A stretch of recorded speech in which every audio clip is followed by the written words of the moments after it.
Trano efitra roa mitafisatrana no may ka kila firehatra tao avokoa ny entana rehetra sy ny vola ary ny biby fiompy toy ny akoho sy ny kisoa. Androany talata fa 5 ny volana septambra tokony tamin'ny 9 mahery teo no nisehony ity fahamaizana ity teny amin'ny fokotany Antanimalandy faritra fahatelo akaiky ny lycée Antanimalandy.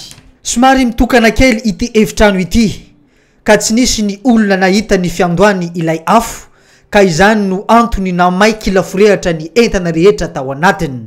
Araka ny voalazany ity tovolahy iray ity tamin'ny 9 no nandalo teo amin'ilay trano izy ary tsy mbola nahita ny afo teny toerany.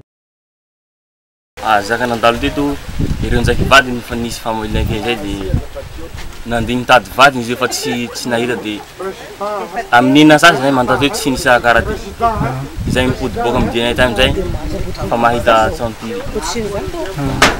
Tsisy raha misy compteur boko. Natako compteur am raha io may jiaby. Nisy pombe jiaby fa tsy hay na izy namono raha ty. Tsisy entana tsatsa mihitsy ao. Tsy nisy olona tao anatin'ilay trano raha ny fitantarany manodidiny fa ny mpamonjy vono no tonga teny an-toerana ka namono afo. Hatreto aloha mbola tsy fantatra mazava tsara ny tena antony nampirehatra ity trano ity fa ireo entana tao anatin'ilay trano kosa fa may kila firehatra avokoa.